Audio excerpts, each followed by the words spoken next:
So welcome to another Creative Spin podcast, and today we're traveling once again. I decided that it's getting too damn cold here in Toronto, so I packed my things up and I decided to catch a plane and go all the way to the other side of this planet. So we went, and when I say we, it's the whole Creative Spin podcast crew. Okay, it was just me. Who am I kidding?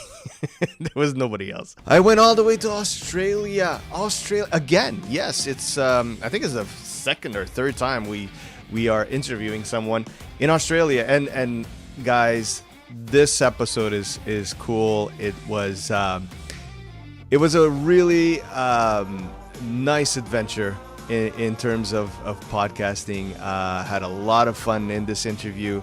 I got a chance to speak to a man that I love watching his stuff online. I think once you find out about him now, and you're curious enough to go check up his channels, you'll have that same feeling of craziness, positivity, energy that he brings to the table every single week. His name is iSpike.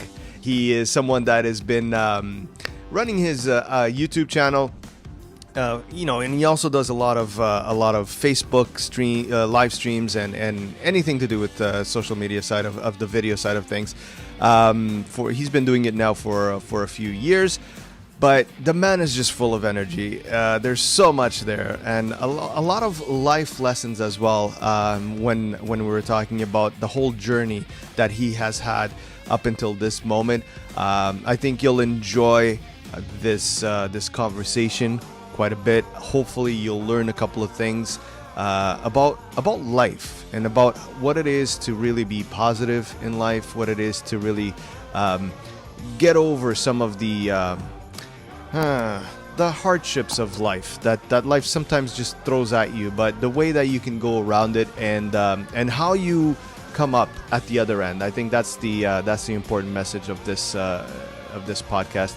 But I'm not going to say much more. I want you guys to have the chance to listen or to watch this conversation with Mr. iSpike. I hope you guys enjoy it. And you know what? Let's just hit that intro. Welcome to another episode of the Creative Spin podcast. Buckle up. You're in for a show.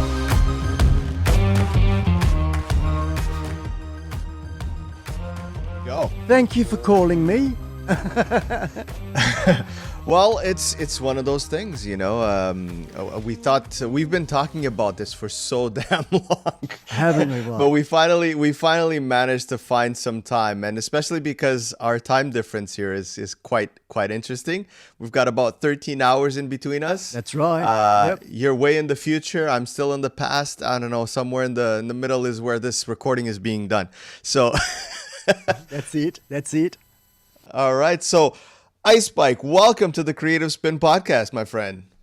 Hey. Thank you very much. Thank you, Jamie. Thank you to the old lady for cooking your dinner. Yeah, she's around here somewhere. I'm not going to say anything rude because she'll just the frying pan will come across. Yeah. I don't. All right. Do I have them? Yeah, I think I do, isn't it? No, that one. Yeah. Yeah. So iSpike, Oh, there you go. The sound effects are there. I was just gonna say you have a whole bunch of sound effects going on all the time, and the whip is definitely one of the most famous ones. Yeah. This is showing on camera there because we've changed the camera a little bit behind me here, and this is super amazing. I mean, you're definitely the first guest I have that has on the other end all of these toys and gadgets and capabilities of getting all the video and all of the audio and all of these fun things, because you are a creator on your end, and you've been playing around with this new field of YouTube and Facebook Lives and oh my God, you name it. We're going to get into all of that stuff. I think it's going to be really, really cool to dive into all of those adventures that you've been kind of diving into. Too right, you know, mate. and the energy level. This is what I love about you, man. This is why you grabbed my attention. The first episodes I was watching from your live streams here on YouTube, and it's like, okay, this guy's crazy, and I love him. Hey, thank you very much, Jamie. I mean, one thing I must say right from the get-go at the top here is I love that T-shirt, mate. I know this is we're sporting the same T-shirt. We're in the same team today. We're in the iSpike team. There you go. Some merch going on. Amazing stuff. We call it. I think together we could say together the world domationworld domination. That's it. Yeah. I've actually got a little mate.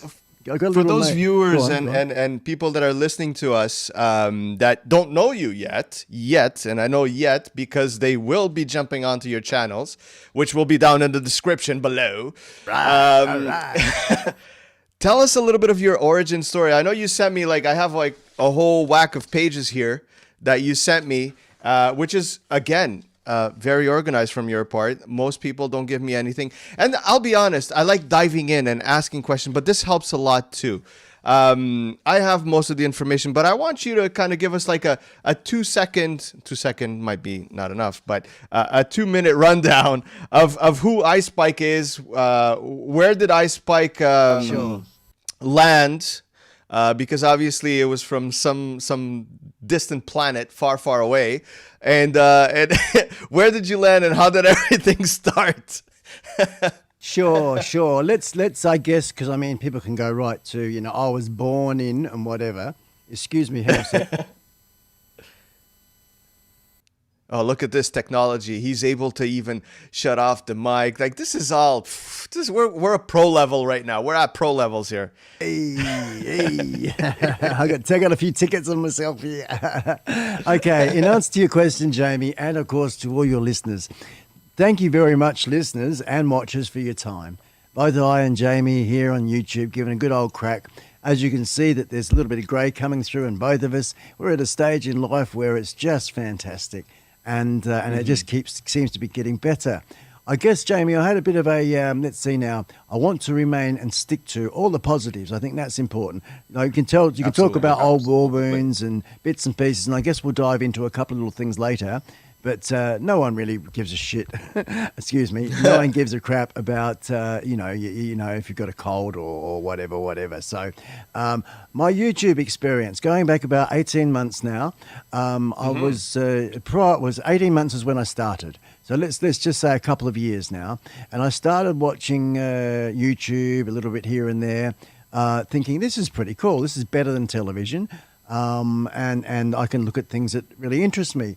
And one of those things was drones. And there's a fella I really dig. I think he's a cool guy. His name is Russell, and his channel is 51 Drones. Now, not everybody are into them, but I guess what the bit I liked about drones, and here's my little baby here, my little Ferrari Mavic Pro. Oh, look at that, looking good. Folds out and does a heap of stuff. Well, it's not so much the... It is a lot of fun, but it's the aerial photography, the aerial, the point of view, the actual camera in the sky, and I really liked it. So so I was inspired, and then I thought, well, I'm gonna have a go at this, because I mean I had a career of prior to doing this in open pit mining. That's another story. And nothing to do. I didn't really pick up a camera. I had no idea about editing, all that sort of stuff. And I thought, gosh, I can do that. This looks good. I am semi-retired. There's illnesses that are there that we won't crap on about, that are in the background that are how would you say? Not limits, but it's just how I roll. Anyway, as a result, I'm thinking, what can I do with my life? I have a beautiful wife. Our son. So you found yourself a hobby.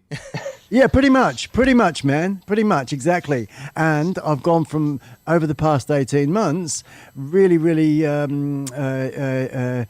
getting stuck into it as the potential to actually go full time with this sort of thing.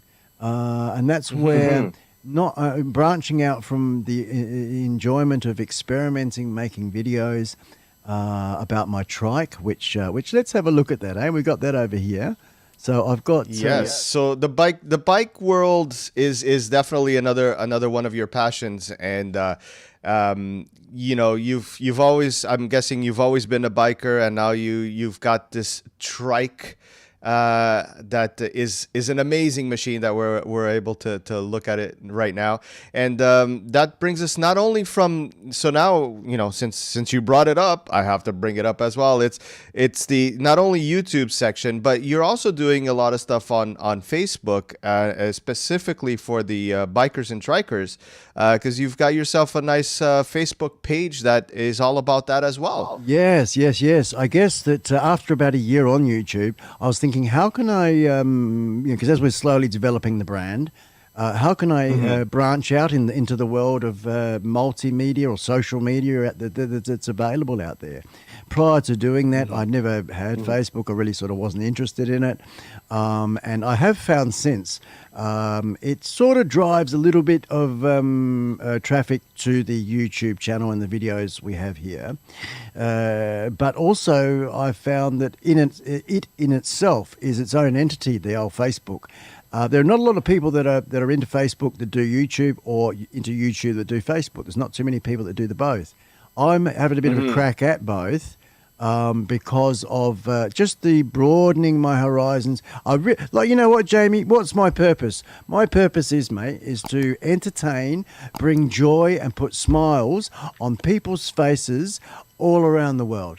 That's my purpose. That's my, I've had guys that have, different supporters, or if not subscribers, that have actually emailed me or talked to me in the live chat and said, you know what, mate, your show got me through a week in hospital. And I laughed, and you're my savior. And things like that, man, just brings me almost to tears of, wow, what joy that I've been able to go on my silly old merry way, and help others have a good time, have a bit of a smile. And I agree with those comments and that, because one of the things that kind of drew me in to your channel was actually that it was there wasn't any of this gloomy, gloomy kind of situation where, let's talk about what's going on and no, you were like full of energy, and you just wanted to laugh, to smile, and to bring that into people's lives. And that's what kind of drew me into your channel. And hopefully, to all the audience that is listening to us right now and watching us, if you do have a chance to check out Ice Bike's channel, you'll see what I'm talking about. The energy is definitely there. And then what I liked about it too was you want to stay connected to your audience, but you're taking it to the next level. You're bringing some members of your audience to your show, which was really, really cool, and is really, really cool. What you're doing is, you're having that conversation with people in your channel live. I've been a part of that, and I thank you for that, for inviting me over. And it's been fun. It's been fun. You're having that conversation. And the really cool thing is, because it's live, you see the interaction on the comments right away. It's such a living, breathing thing, a channel that really can put out there that positivity that you were looking for. Now, you just said it. You started this about 2 years ago. Mm-hmm. What actually kind of sucked you into this? Like, how did this all happen? Like, how did you? Were you on your phone one day, in the front porch, and you said, "What is this icon?" And how did this happen, man? Yeah, it was sort of something like that, man. Because I live in the middle of nowhere in the central area called the Central Wheat Belt. That's as close as we'll get to it. The Central Wheat Belt in West Australia. It's about a 3-hour drive from the city. So it's sort of in the middle of nowhere, big farming area. Population of my little sort of town is 9 people. That's right, 9 people. When my wife and I leave, there's only 7 people. So, yeah, small little town. Love it, man. It's like permanent camping. So, a little bit like, okay, I'm not much of a. I used to be getting into it in the drinking and the social bit, but living here, we like our bubble. We're very private people, but this is a great way of social interacting. It's like you get out there, and when I put a live show on. It's like having a party, and people from all around the world can come along to that party. You're just opening that special door you have right there for everybody to come in, right? That's the whole analogy of it, yeah, right? that's it. And of course, we've got little old mate, which we haven't even introduced him yet. Oh, yes, we've got Scully there. Scully is the mascot of the show. So if you're just listening, you're missing out. You have to go check out the YouTube channel, because Scully is quite a character, and he's been developing. I mean, and I've seen that development lately.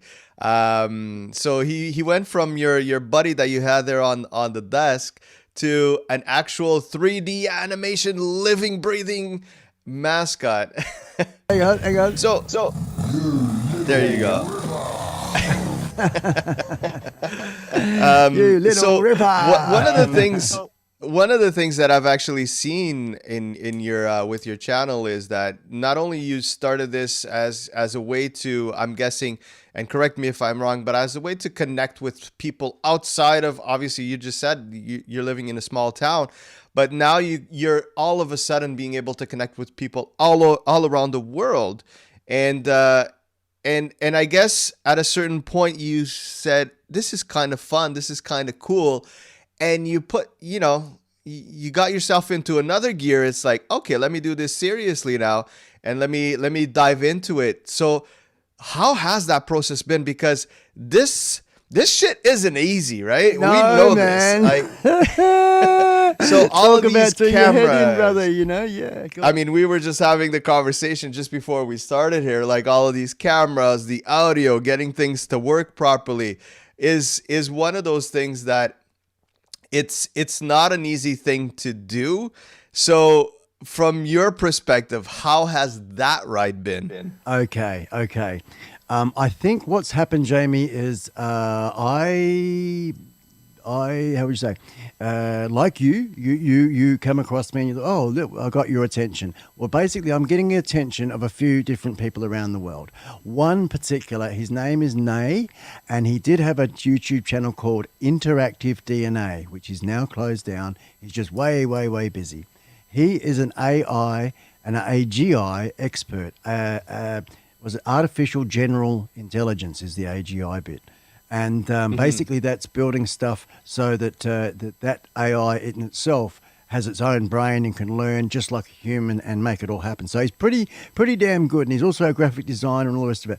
He has taken me under his wing. He's probably dedicated, God knows, about 100 hours or so into, maybe more, probably more, of behind the scenes stuff over the past 6 months that has really put all this graphics and helped me create my brand.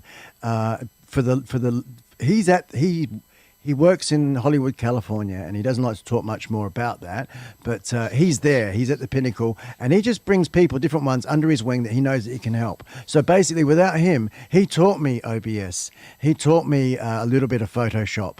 He taught me, gosh, man, these basically, I'll show you this, everybody. If you're watching, for the viewers, I'm showing my studio, which is a little bit you're getting to which see. Which is quite impressive, the amount of screens you've got around you and all of the equipment and all of that stuff. And yeah, to get all of that connected and working to, at the same time and doing the right things, it's quite impressive. The matrix, that much. The matrix of working with the Rodecaster Pro mixing desk. We've got the MSI GS 75 Stealth, which is one of the latest laptop computers. Pretty hefty there. A couple of 27-inch monitors on near the real estate, as you can see. With this the various different. The software side of things, to be able to see it rather than cramming it up. Over here, like you, is the 27-inch iMac, and this was my original. I used to have actually a Dell laptop, and it was quickly worked out that it kept on crashing and it wouldn't work. So Anyway, so we got the iMac. I loved it. I had it for about a year. And then I met Nay. And basically, I've gone over here, and all this stuff here and some cameras and other equipment that you can't see is probably about an Australian investment of equivalent to about $20,000. So yeah, it does not come in cheap. And for those of you who are just, you know, on your treadmill or just walking your dog, I'll paint the picture. It's essentially, pretend you're looking at a spaceship with all of these screens. It's kind of like a Star Trek Star Wars combination. Cockpit of a jumbo jet, you know. There you go. Yeah, you know, we get a little bit of effects going on there. Oh, he's got the light effects. Yeah, if you're just listening, you definitely have to jump into this week's podcast online and go to your YouTube channel, because you don't know what you're missing here. But continuing on, like this has been. I mean, you've always been kind of into the entertainment side of things, of life, right? Even from a younger age, you were always kind of touching that. And I guess, do you see this like the evolution of that part of your life? Let's do a bit of a quick skip for everybody and for you. Basically, in my 20s, I got involved in let's call it cabaret.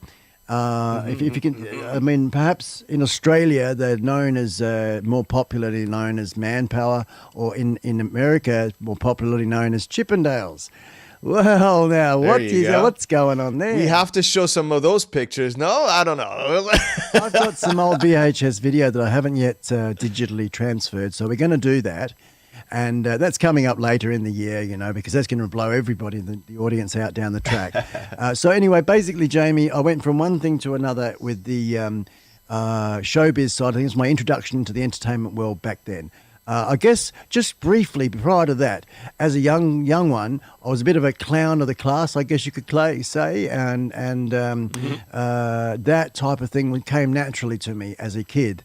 So hence the showbiz side of things, we managed to smash that. I went from doing that sort of ladies' nights type of cabaret work into theatre. I got employed with doing musicals and plays, that sort of thing, as an actor. I did modelling. We did a fair bit of modelling, both TV, radio, and catwalk. And then I had my own company, which sort of had DJs and various sorts of entertainment. So I was a bit of a general entertainment agency, I guess, I suppose. And I'd get out there and get in amongst it myself. So you were basically always looking out for that spotlight. Oh, man, look at me. Before this, what do they call it now? What's the generation called now, Jamie? Millennials. Before the millennials, I was a bit of a selfie person back then, you know. but it's a little bit different here in Australia, I guess. Just plodding away. I did become, I guess, nationally known. I flitted around the country here, different interstate sort of stuff, and I could sort of give a small tab of international, because we did a tour for about 6 months in New Zealand. And that was back in the 80s, man. Whoa, giving away the age there. Whoa. Yeah, so that was really cool too. So back in the good old days, that's what I say. Old days, man, good old days. But you know what? It was sex and drugs and rock and roll, Jamie, right? And you may hear this from some of the big boys. One of them in particular was, I think, Axe. I think I heard it from Axe from Guns N' Roses, or Ace, or whatever his name is. And he said, "I'm sick and tired of being sick and tired." Well, basically, with the sex and drugs and rock and roll, which it was, and I did a good sort of 15-year section of my life, the drugs bit, to be honest with you, mate, the drugs bit got the better of me. I lost the plot, went downhill, things went a bit crazy. So I had beautiful family around me. I uprooted, did a geographical, which I found was the best thing to get away from, the temptations and all the rest of it. Did detox, rehab, and then I sort of had a bit of a blank sort of phase in my life. I was looking at probably my mid-30s at this stage, or late 30s, sorry, mid to late 30s.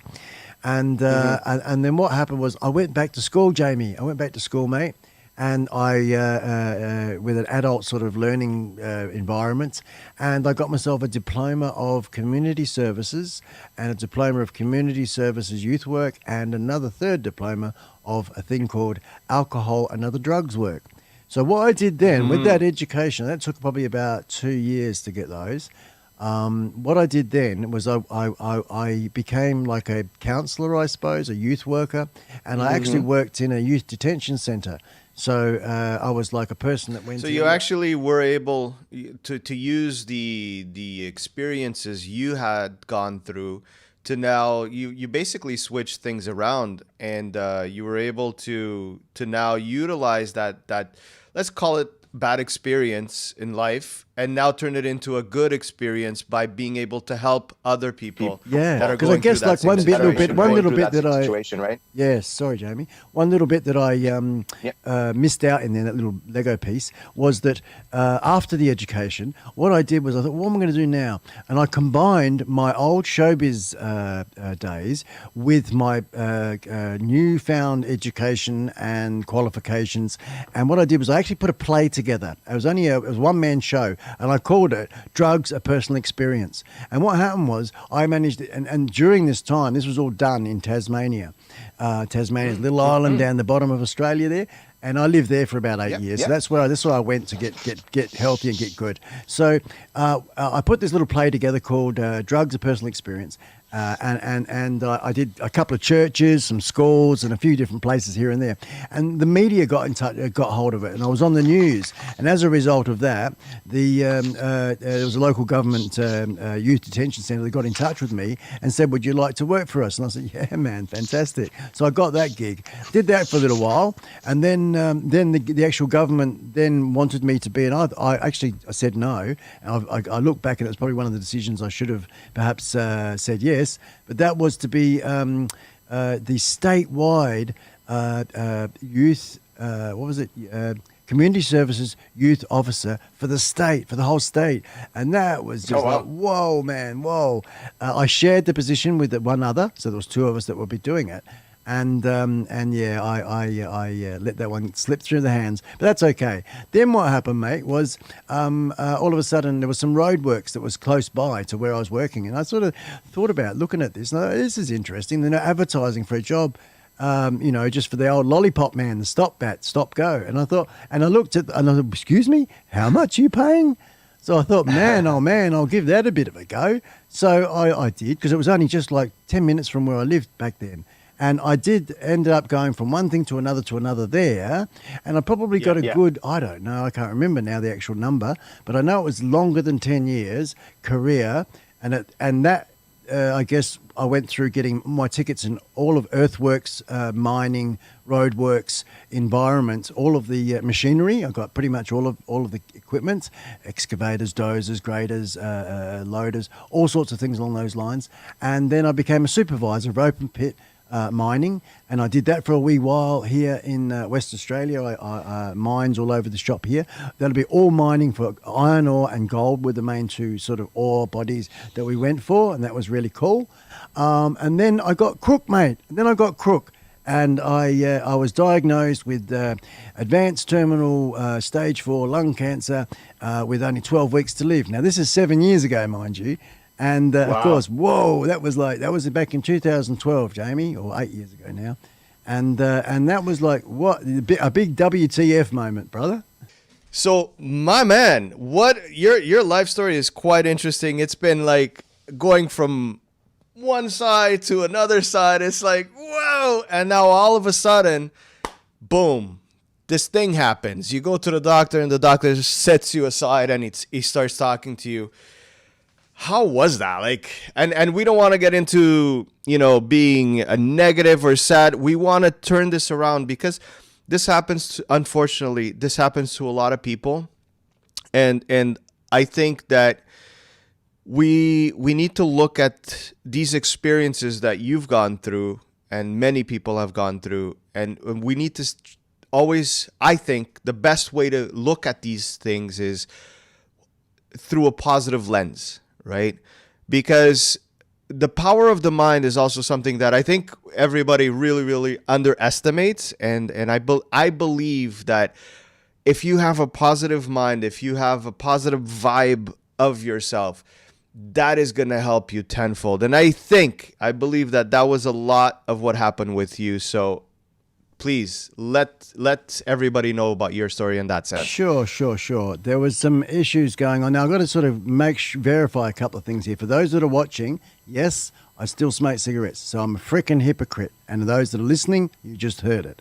So we'll move right along from that point. But I just want to let you know that I acknowledge that, and I'm happy to cop a kick up the arse in regards to it. And we'll work that out. There's something that I will eventually let go, but right now that's where one step at a time. That's what I say. That's it, man. That's it. Anyway, moving right along. I was sort of having I was swelling up in certain areas all around my neck and things like this, and what's going on, So I had a diagnosis initially of, you're just putting on weight, mate. And it's like, what the, So I tell you guys, if a doctor tells you something and you don't think it's right, go and get a second opinion. So about 3 months went by, another 12 weeks went by, and I thought, no, this is not right. I've got to go to the doctors again. So I went to a different doctor and whatever, and he said, righto, let's do some scans. Got some scans, come back after an MRI, and yes, as I said before, his diagnosis was eye spike. I don't like saying things like this, but I need to tell you, you need to get your affairs in order. You've got advanced terminal lung cancer with about 3 months to live. And I was in shock, I guess, at that moment. And I thought, what the hell, So anyway, let's bring this story to a quick one. With 12 weeks to live, right? I called my wife up. She came from her work straight to the surgery. She heard it from the doctor herself. We both went outside, cried. Then I drove home. I went to my neighbour. I said, mate, can you look after all my guns, please? Because I like guns. And just in case I got stupid in my head and decided to do something silly. So I gave them to him, got rid of that temptation, and just was in a bit of a bewildered mode. So what pursued the 12 weeks thereafter, which was when I'm supposed to die, is this was a blowaway one, Jamie. I tell you what, really, really amazing stuff is when you ring up the funeral director and you ask him to come around your house and have a cup of tea and talk about your own funeral and say, right, yeah, cremation and what, can you bring the box that I'm going to be in and all this sort of shit. So we went through that. It was pretty full on, man, yeah? And I actually had some, I don't know what they call it, over here they call them silver chain or something. These 3 ladies, they were just come from freaking heaven. And they sat around the table with me and they said, look, don't worry, we will look after you.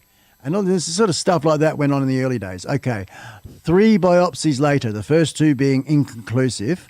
Now we're getting close to about the 11th week, right? So I'm supposed to be dead in about 7 days, according to the original diagnosis. And I'm mentally, emotionally, I'm all cried out at this stage. I can't cry no more.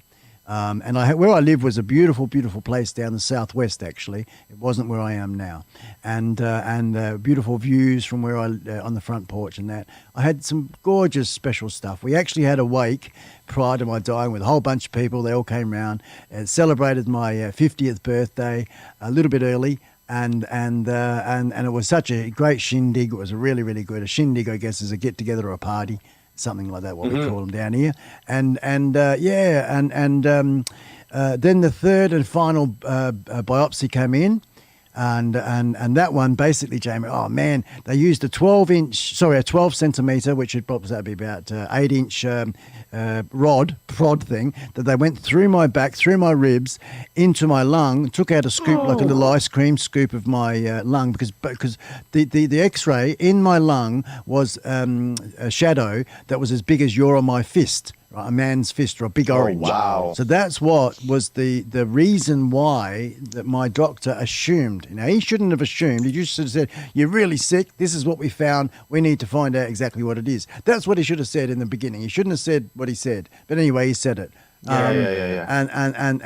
Anyway, so I had in the end the diagnosis, the real proper thing was Hodgkin's lymphoma. So I had a blood cancer. And it swelled up my, I was 1 in like a million or something like that when it swells up your glands. And there was a gland in my lung that swelled up to become that big. And also there's one in my neck as well. And if I showed you scars, which you can't see, they cut my neck open. They pulled out all the crap from there. And I was on chemo for 1 year, chemotherapy, and also had about, it was about a dozen zaps and that was even worse than the chemo, of radiation. And between the two, man, Bam! Here I am. These many years later. Wow, what a story, man. What a story. This is a tough one, but I think bringing awareness to this stuff is also something that, it's important. It's important because like I said, there are a lot of people going through different stages, different aspects of this stupid disease. And it's important to hear stories like yours because they're inspiring to see that you go through all this bullshit, but you came out and things are good now, and now we're at this stage where we're here on YouTube talking about it, and this is the amazing part of this whole journey is being able to go through all of this and come out the right way, right? Yes, the right way, man. So- the right way. I guess that's where it gives you a bit of an answer. I guess having that experience, even though yes, the smoking is a real dickhead of a thing, but let's just put that aside for the minute because it won't be there forever. But I got a sort of, and it may sound hypocritical, but like cigarettes, guys, not everyone dies from cigarettes. Just remember that, eh? I've got family and friends and others that are 100 years old smoking all their life. So let's not go there with that. The army of anti-smokers. Let's just forget about that side of it and the cancer association with that. Although it doesn't help, it's there, but that's just me and my story. But anyway, I had an element of enjoying feeling the sun on my skin, man. The simple bloody things. Earth underneath my feet. The breeze that wisped against me. The rain, the smells, the tastes of stuff. Those sorts of things were brought home, the value of them and the appreciation of them were brought home to me when you've actually been sitting on, when you've been told you're on death row, that sort of shocks you into gear, So, and I mean, we're talking about, where I was about, just 49, 48, 49, 50 was the age of all this happening to me. Now, yes, so a little bit is probably that experience has made the man that you see today, and a little bit why I'm a bit, how would you say, when I talk, how I have a thought and turning that thought into a spoken word. Sometimes there's too many dead ends because, I mean, the chemo killed off the cancer, but it also killed off a fair few pretty great brain cells. That's why I didn't go back to work. It's the side effects. Yeah. I have issues with sometimes communicating, although the magic of the green button, in my case, for recording, we're on air, it's happening, it's all go, seems to break down all those barriers, man, and I just flow and can talk. As you know, Jamie, and those that don't know and are listening, Jamie's the creative the creative spin pod family, podcast family. That are listening. My longest live stream, which is unfortunately not published because Google only archive up to 12 hours. I had this conversation with them. But anyway, I did a solo show, just like we are now, you and I, but except it was just me. No guests, no cutaways to other videos, except towards when we were in the 18th hour. We did a couple of different guests who were in the chat, and we played a couple of their videos as far as the thing. But otherwise, it was just me talking and playing a bit of music in my studio with my 3 cameras for 18 hours, man. And I reckon that You're a savage. and that's like a world record, brother. There's there's people have said, oh, no. I've seen people do 24 hours and 36 hours. And I said, yeah, righto, let's a bit more. Please tell me more. Yeah, there was 4 of them, right? 4 people, and they did cutaways, and they did this and this and that and that. So, no, they did not do what I did, and that was a solo performance without too much frills and bells and whistles, just what I've got me in my little old studio here, and cranking it out. I tell you, it was very hard to talk thereafter. It was like, hello. I can imagine it was a hard one to go through all of that. So, Ice Spike, what does the future look for your channel or for your channels? For your streams, for your videos, like what is the near future looking like for you? What do you have planned? Sure. As you can see with the studio here, we've built it up. So that was quite a bit of a thing. So now that it's built, my passion, my desire, my goal, let's go back to that one, is to probably do about 4 shows a week, maybe 5, maybe even 6, build it up to, and they're going to be shorter formats. So we'll be looking at probably around about the 1 hour mark. And I'm going to have a program within that hour mark that'll have sections, very much similar to Joe Rogan. Those of you that are familiar with Joe Rogan on YouTube there and in America, the celebrity that he is. So I do like that format, Jamie. And what I'm going to be doing with my particular program is I'll have a guest spot, a regular, we'll pre-arrange these different people. And then I can chop them up and make many little videos from the one live stream. So that's one thing I'm going to do there. A couple of the other live streams will be on Facebook, and it'll be like a bit like a radio show, a bit like a vlogging type show with video but based around sort of playing music and stuff like that. So rock and roll and that type of thing. Just imagining like people in clubhouses around the world or driving their vehicles, whatever. And they're here cranking up the music. That's sort of what I'm all about. And if you're watching it, very similar to, I guess, what you're doing, Jamie. And if you're watching it, then you get to see the visuals as well.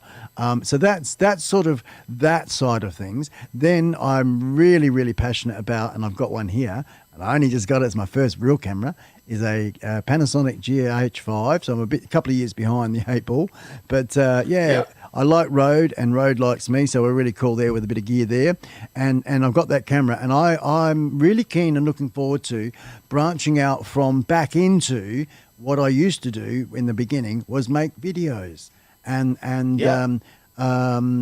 So you had some really good editing going on there. I watched quite a few of them, and yeah, I'm glad to hear you going back to that, because I think that that's a good side that you have going on. You've got this artistic eye, so you know what? Use it. That's what I always say. Good on you, Jamie. Yeah, I mean, I'm learning. I'm teaching myself as I go along. Lots of YouTube tutorials, all that sort of thing. The editing, I had absolutely no idea with any of this. And just slowly but surely, lots and lots of hours in this chair, making it happen. And but I do want to get back out there, and like you say, the videos. I think YouTubing. I mean, how would you say, live streaming alone is one thing, but I don't think it's as far as value for the audience. You can do more. You can do more. I want to bring sort of more into the fold as an entertainer, as an entertaining channel. So that people know that this is the schedule, and they can tune in, like watching a sort of particular program on a weekly basis. Tune in, what's going on with this, and that, and that. And it is possible. It is possible. I'm in the stage of life now, Jamie, I like to say it's like my last third. And I'm looking at like the decade. I really like that sort of numbers. The decade of 2020 through to 2030. So far, the 18 months, 2 years, whatever, has been a testing ground to get to this point. And I believe this is a bit like a brand new beginning right now, that we have the tools. We have the means. Houston, we have the means. We can go to the moon and back, no problem, So, and collaborating. And we'll be here to follow you and to see where you're going to take this this ship of yours, and where you're going to sail. I mean, we've gone from alien spaceship, now we're into boats, but it doesn't matter. It's all about the journey, right? And we're gonna be here to follow you for sure. Good on you, Jamie. Good on you, and vice versa, man. I wish you and Anna all the very best, man. I've enjoyed watching. Are you talking about the old lady? Is that who you're talking the about? old lady. Is that the old lady? Oh, dear. Watch out for that frying pan, man. It's coming. Something's gonna happen. I don't know.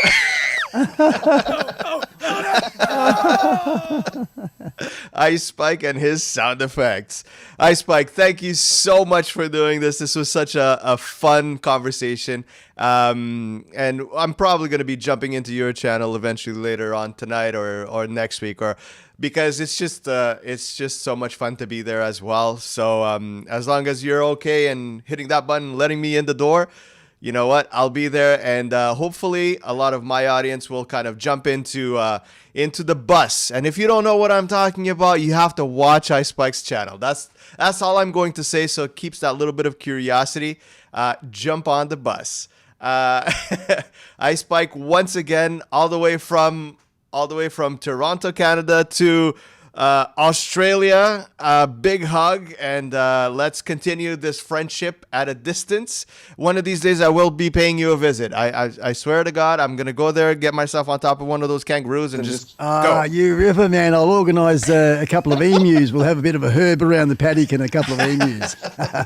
There you go. All right, awesome, Ice Spike, man. Thank you so much much for allowing me to be a part of the show. The listeners, thank you, listeners. Support Jamie is freaking awesome, and looking forward to a bloody fantastic future. So thank you, world. All right. And Jamie. And for everyone, just don't forget to hit that subscribe button, the comments as much as possible. I love the comments. And and that's it. We're off for now. All right. Later.